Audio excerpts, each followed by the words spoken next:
gosh, Badang! Hi, Momshi! Hi, Badang! Hello! Hi! May relo watch worth 1.5 from... Ay, naku. 1.1 ito. 1.1. Pasensya na. 1.1. Okay. Thank you. Okay, oh my gosh. Ang daming haters, ang daming bashers. Hello? Bashers! Ang daming haters, ang daming bashers. Alam mo, i-clear na nga natin yan once and for all. Okay? I-clear na natin. Kwento ko sa inyo kung ano nangyari. So, nagpunta po ako sa Senate for the Eddie Garcia bill. Hindi po ako nakikipunta doon lagi because I am a full-time mom and wife. Also, online seller po ako. Okay? So I don't always go to the Senate. It's just that I was there to support the Eddie Garcia bill. At saka, alam nyo, sobra kasi ito talaga hirapan nung asawa ko yung bill na yan. Okay? So I was there to support my husband. Alright? Now, tumagal po yung, kasi last time parang, nung second reading, nandun rin ako, 6 o'clock tapos na. Now, every week talaga, I have a vitamin C drip. Okay? Diyan po kayo, medyo relax lang. Kasi, inisip nyo po na glutathione yung aking ginagawa. Okay? Linagay nyo dyan, gluta. Kanina nag-live selling ako, ang daming bumibili sa akin ng gluta. Okay?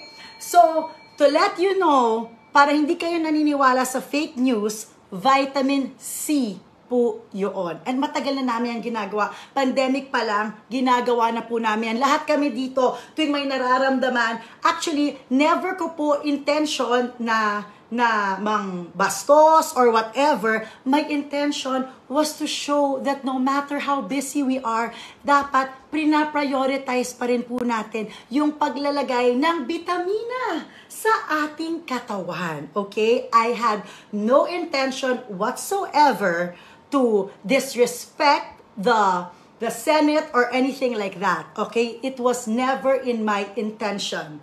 Tapos, so, andali. Okay? And then, para sa akin, alam mo, honestly, in my head, I was in my husband's office. Okay? So, siguro, yun yung on my part, baka nakita ninyo na hindi maganda kasi sa utak ko talaga, I was in my husband's office. Ganun lang. 'Di ba? So, I felt na safe place yon because opisina po ng asawa ko. Yun ang aking iniisip. Okay?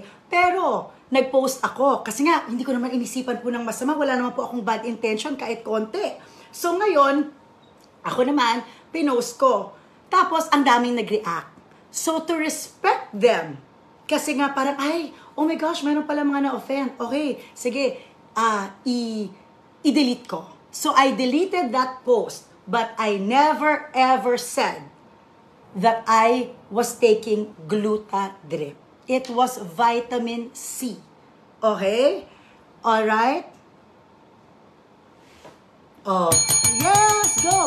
Bakit sa Senate? Because yung oras po, dapat yun talaga, may appointment ako sa bahay. And then, sige, mag-question and answer tayo. Naging press con yung live selling ko. Sige, mag-press con tayo. Okay, kasi, thank you, sabi ni Edenburg, wag na po kayo mag-explain, hindi sila worth it, thank you.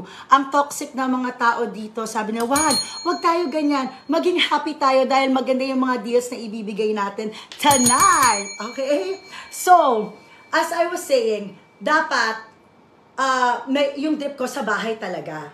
Kaya lang nga, tumagal, inintay ko po yung asawa ko na 9 o'clock, nasa opisina pa rin. So sabi ko, dito na lang, pumunta na lang sila, na hindi ko naman inisipan na, oh my gosh, maging national issue pala, diba? That's why I am saying sorry dun sa mga na-offend. Okay? But it was never my intention na i-offend kayo, gawing parang hindi ka respectable yung Senado. No, of course not. Okay? So now, I'm going to go back to my live selling.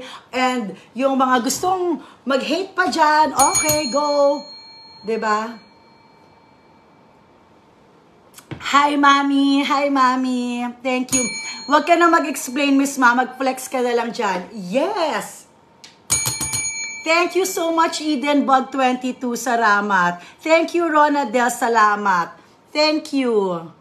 Thank you, Antricia. Thank you so much. Thank you, Liliana Pizza. Maraming salamat. Sa mga nag-send ko ng stars, maraming salamat. Okay? So, tama si Miss Grace. Kahit mag-explain si Miss Mariela sa mga ano, hindi kilala talaga si Ma. Thank you, Badang! Ayan. Okay, game na. Mag-start na tayo.